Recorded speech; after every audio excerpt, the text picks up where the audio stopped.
প্রিয় বিদ্যার্থী বন্ধুরা, আমার বিশ্বাস তোমরা সবাই খুব ভালো আছো। আজকে আমরা যে বিষয়টি নিয়ে আলোচনা করব সেটা হলো দ্বাদশ শ্রেণীর রাষ্ট্রবিজ্ঞানের একটি বই আছে, যেটা হলো সমকালীন বিশ্ব রাজনীতি, কন্টেম্পোরারি ওয়ার্ল্ড পলিটিক্স। সেই বইয়ের দ্বিতীয় অধ্যায় হলো এন্ড অফ বাইপোলারিটি বা দুই মেরুর সমাপ্তি। এই বিষয় নিয়ে আজকে আমরা আলোচনা করব। কেমন? তো এন্ড অফ বাইপোলারিটি যে চ্যাপ্টারের মূল নামটা রয়েছে, তার অর্থ হচ্ছে দুই মেরুর সমাপ্তি। তো দুই মেরুর সমাপ্তি বলতে আসলে আমরা কি বুঝি? তোমরা দেখো এখানে লেখা আছে হোয়াট ইজ এন্ড অফ বাইপোলারিটি, যে দুই মেরুর সমাপ্তি বলতে আসলে আমরা কি বুঝি। এটা আমরা ভূগোলে যেই পোলার সম্পর্কে আমরা পড়াশোনা করি, যেমন উত্তর মেরু, দক্ষিণ মেরু, এটা কিন্তু সেই মেরু নয়। এখানে দুই মেরু বলতে ক্ষমতার দুই মেরুর কথা বলা হয়েছে।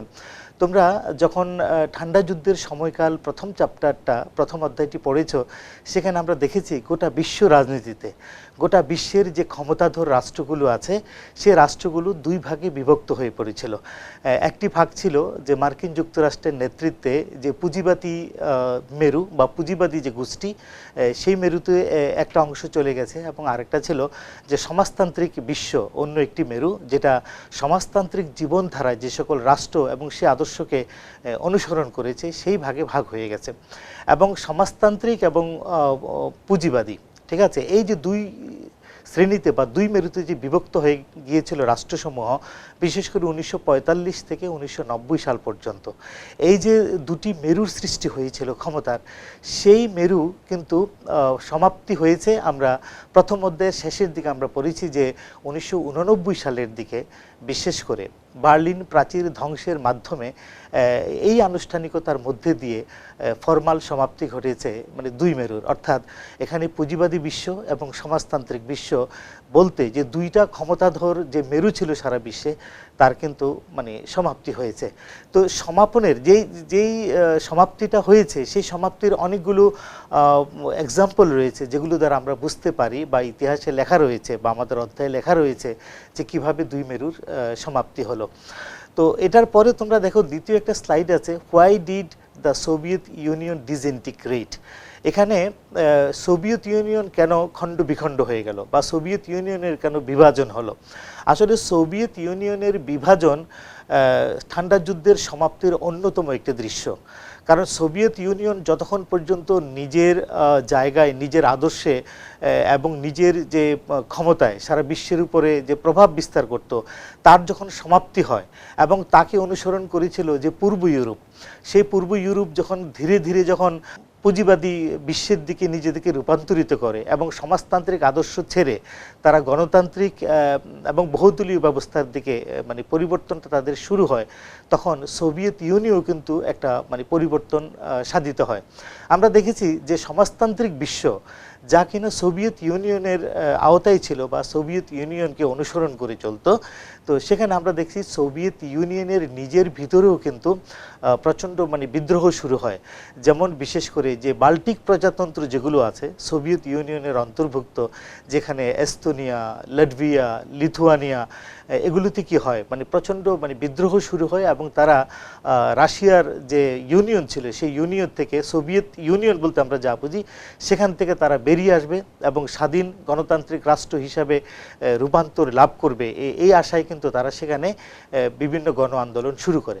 পাশাপাশি রাশিয়া সোভিয়েত ইউনিয়নের মধ্যে সবচেয়ে বড় এবং সবচেয়ে মানে শক্তিশালী যে ভূখণ্ড, মানে রাশিয়া মানে নিজেও কিন্তু সেখানে ওয়ারসো প্যাক্ট থেকে বেরিয়ে এসে নিজে স্বাধীন মানে পররাষ্ট্রনীতি এবং গণতান্ত্রিক জীবন ব্যবস্থায় ধাবিত হবে, সেদিকে কিন্তু অগ্রসর হতে থাকে।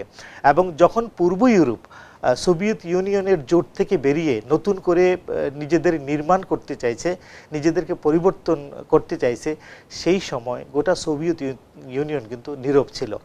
এবং এই ঘটনাটা ঘটে মূলত আমরা জানি 1917 সাল যখন সোভিয়েত বিপ্লবের মাধ্যমে সমাজতান্ত্রিক রাষ্ট্র ব্যবস্থা শুরু হয়, বিশেষ করে সোভিয়েত ইউনিয়নে, যেখানে রাশিয়া সহ, বাল্টিক প্রজাতন্ত্র সহ এবং মধ্য এশিয়ার অনেক প্রজাতন্ত্র সহ বিশাল এক রাষ্ট্রে মানে পরিণত হয় সোভিয়েত ইউনিয়ন এবং সমাজবাদী জীবন ব্যবস্থাকে তারা গ্রহণ করে এবং ৭০ বছর পর্যন্ত সারা পৃথিবীর মাঝে অত্যন্ত প্রভাব বিস্তার করে তাদের যে মতাদর্শ তারা চালু রেখেছিল। কিন্তু ঠান্ডা যুদ্ধের ঠিক পরে ঠান্ডা যুদ্ধ যখন সমাপ্তির পথে, সেই সময় আমরা দেখলাম যে সোভিয়েত ইউনিয়ন তার অনুসারীরা যখন নাকি নিজেদেরকে পরিবর্তন করে পুঁজিবাদী ব্যবস্থায় নিজেদেরকে ধাবিত করছে, সেখানে সোভিয়েতের অভ্যন্তরেও আমরা দেখছি বিভিন্ন গণবিদ্রোহ শুরু হয়। সোভিয়েত ইউনিয়নের যে ইউনিটগুলো ছিল, বিভিন্ন প্রজাতন্ত্রগুলো ছিল বা তার মধ্যে যে প্রদেশগুলো ছিল, যে অন্যান্য যে স্টেটসগুলো ছিল, তাদের মধ্যেও কি হয়, বিভিন্ন ধরনের বিদ্রোহ শুরু হয়, গণ আন্দোলন শুরু হয়। এবং এই কাজটা মূলত শুরু হয় আমরা দেখেছি 1985 সালে। 1917 সালে রাশিয়ান বিপ্লবের মধ্য দিয়ে সমাজতন্ত্র আমরা দেখেছি গড়ে উঠেছে, কিন্তু সমাজতন্ত্রের পতন শুরু হয়ে আমরা দেখেছি 1985 সালে, বিশেষ করে যখন গর্বাচেভ সেই সময় ক্ষমতায় আসে, রাশিয়ার ক্ষমতায় আসে এবং সেই শুরু করে বিভিন্ন সংস্কার আন্দোলন, রাশিয়ার রাজনীতিতে বিভিন্ন সংস্কার আন্দোলন শুরু করে। এবং তার দুটি প্রধান আন্দোলন আমরা দেখি, পেরেস্ট্রয়কা এবং গ্লাসnost, যেগুলো আমরা দেখেছি। একটা হলো যে পুনর্গঠন এবং অন্যটা হলো যে মুক্ত রাজনীতি বা মুক্ত চিন্তার স্বাধীনতা, কথা বলার স্বাধীনতা, মুক্ত চিন্তার স্বাধীনতা সেখানে শুরু হয়। এবং গর্বাচেভ যখন রাশিয়ার প্রতিনিধিত্ব করছেন রাষ্ট্রীয়ভাবে, তখন দেখলাম যে সারা পৃথিবীতে যখন নাকি পরিবর্তন শুরু হয়েছে, তখন সে কিন্তু নীরব ছিল এবং মনে হয় যেন রাশিয়ার নিজের ভিতরেও এমন একটা ব্যবস্থা, গণ আন্দোলন শুরু হয়েছে যেখান থেকে তারা একটা রূপান্তর চাইছে, যে আমরা সেই রূপান্তর থেকে সেই রূপান্তরের মাধ্যমে তারা গণতান্ত্রিক জীবন ব্যবস্থায় তারা নিজেদেরকে রূপান্তর করবে।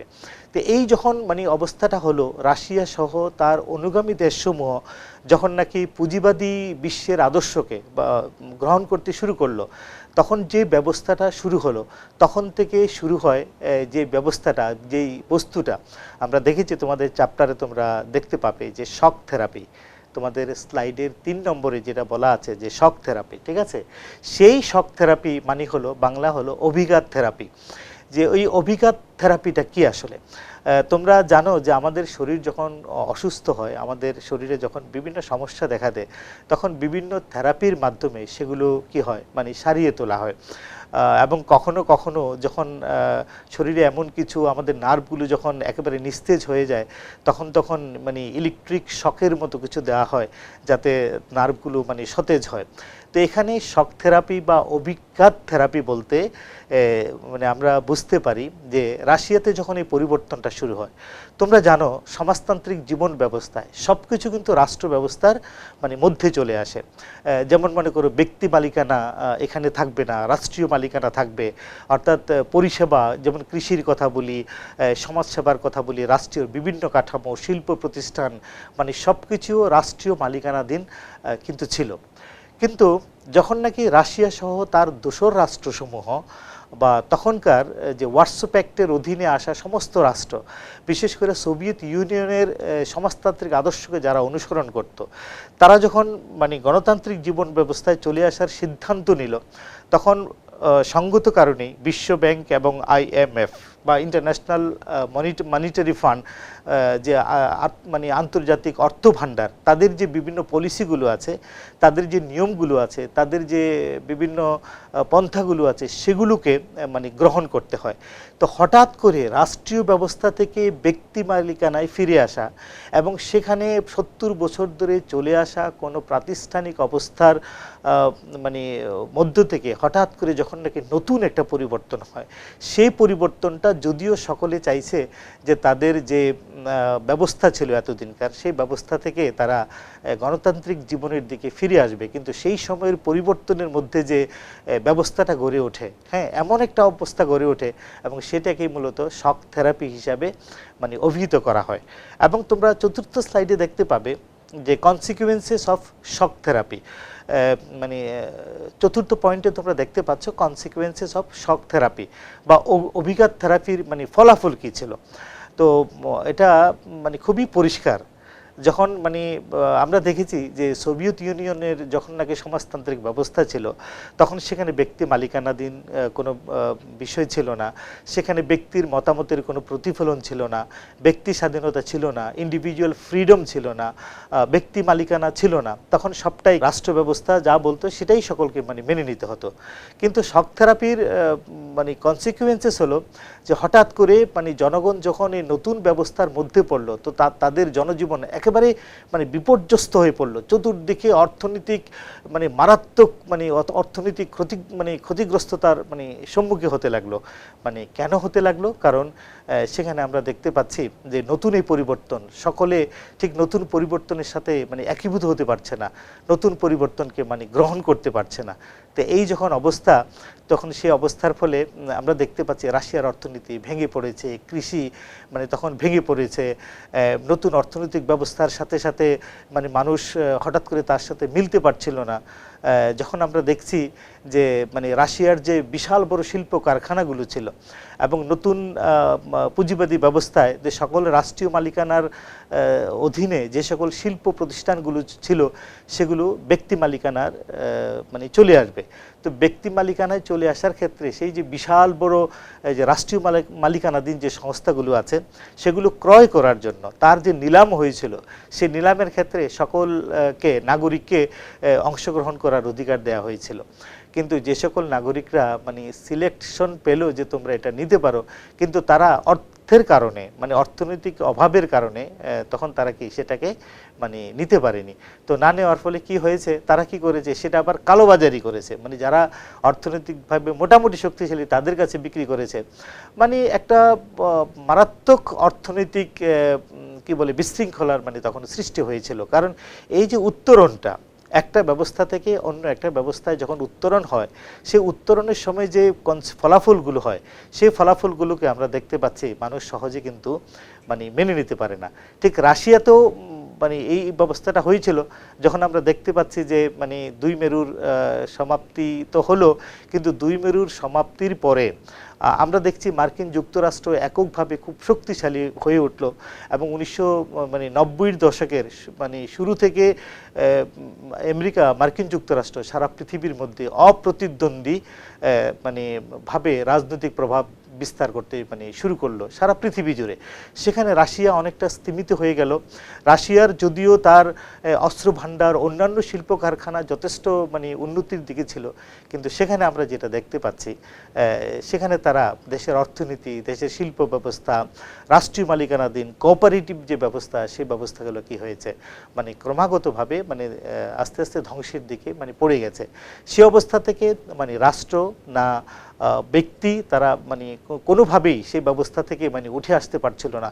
এবং হঠাৎ করে মানে রাষ্ট্রের এই যে পরিবর্তন, সেই পরিবর্তন থেকে কিভাবে তার উত্তরণ ঘটবে মানে সেই বিষয়ে মানে তাদের কোনো চিন্তা ভাবনার মানে কোনো প্রতিফলন ছিল না।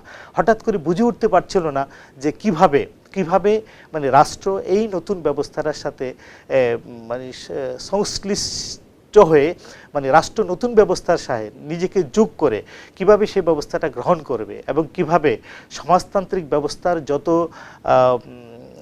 কুফলাফলগুলো ছিল, যে সেই ব্যবস্থার মধ্যে যে সকল মানে ক্ষতি ছিল, সেই ক্ষতিগুলো মানে পূরণের জন্য কি করতে হবে তাৎক্ষণিকভাবে, তারা সেই সমাধানগুলো পাচ্ছে না। এই যে পরিস্থিতিটা, সেই পরিস্থিতিটা হলো মানে শক থেরাপি বা অভিঘাত থেরাপি।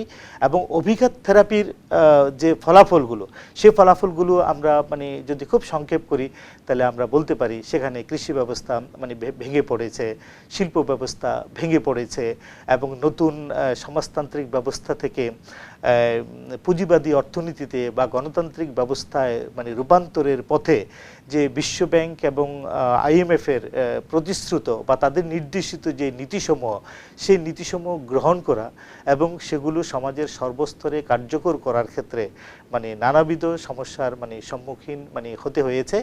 এবং সেক্ষেত্রে একটা মানে মারাত্মক অবস্থার মধ্যে দিয়ে মানে রাশিয়াকে কি মানে যেতে হয়েছে। সেই জন্য আমরা মানে বলতে পারি, হ্যাঁ, এই ব্যবস্থাটা যখন শুরু হয় যে কোনো দেশে, যে কোনো রাষ্ট্রে, হঠাৎ করে তার যখন কোনো মৌলিক পরিবর্তন হয়, তার কোনো সংস্কার হয়, সেই সংস্কার এবং পরিবর্তনের ক্ষেত্রে মানে নতুনকে আপন করে নেওয়া এবং পুরনোকে সম্পূর্ণ বাদ দেওয়াটা মানে একটা কঠিন হয়ে পড়ে। এবং সে অবস্থায় আমরা যখন দেখতে পাচ্ছি যে মাইকেল গর্বাচেভ যখন রাষ্ট্রপতি হলেন এবং পৃথিবী যখন অর্থাৎ দ্বিতীয় বিশ্ব, আমরা তো মানে অন্য একটা ক্লাসে বা প্রথম অধ্যায়ে আমরা বলেছিলাম যে গণতান্ত্রিক বা পুঁজিবাদী ব্যবস্থাকে প্রথম বিশ্ব হিসেবে তখন কল্পনা করা হতো এবং সমাজতান্ত্রিক জীবন ব্যবস্থার বা সমাজতান্ত্রিক আদর্শকে যে সকল রাষ্ট্রসমূহ গ্রহণ করেছে এবং মানে সোভিয়েত ইউনিয়নের নেতৃত্বে যে বিশ্ব, সেই বিশ্বকে আমরা দ্বিতীয় বিশ্ব মানে বলে থাকি। এবং অন্য একটি বিশ্ব আমরা তখনও তা ছিল যেটা মানে প্রথম বিশ্বকে অর্থাৎ পুঁজিবাদী ব্যবস্থাকে তারা তখনও গ্রহণ করেনি, কিংবা সমাজবাদী সমাজতান্ত্রিক ব্যবস্থাকেও যারা গ্রহণ করেনি, এবং নতুন স্বাধীন অর্থনৈতিক একটি ব্যবস্থাকে তারা গ্রহণ করেছে এবং সেই বিশ্বটাকে অনেক সময় তৃতীয় বিশ্ব হিসাবে মানে আমরা রাষ্ট্রবিজ্ঞানের ইতিহাসে মানে গ্রহণ করে থাকি। তো রাশিয়ার ক্ষেত্রে মানে যেটা হয়েছে মানে ৪৫ সালে যেই ঠান্ডা যুদ্ধটা শুরু হয়েছে এবং ঠান্ডা যুদ্ধের সময়কালে এত নানাবিধ ঘটনা ঘটেছে, তোমরা সুয়েজ ক্যানাল ক্রাইসিস বা থেকে শুরু করে কিউবান মিসাইল ক্রাইসিস ইত্যাদি নানা যে বিভিন্ন ব্যবস্থাগুলো ঘটেছে, সেখানে আমরা দেখেছি যে যদিও দুপক্ষই অর্থাৎ ক্ষমতার দুই মেরুই সমানভাবে একে অপরের বিপক্ষে দাঁড়িয়েছে, খুব কঠিনভাবে দাঁড়িয়েছে এবং তাদের মধ্যে সরাসরি কোনো যুদ্ধ না হলেও যুদ্ধের পরিস্থিতি হয়েছে, কিন্তু বিশাল বড় সরাসরি অস্ত্রের কোনো ব্যবহার হয়নি। বিধায় যুদ্ধের পরিস্থিতিতেও অস্ত্র ব্যবস্থার না হওয়াটাকে আমরা ঠান্ডা যুদ্ধ বলি।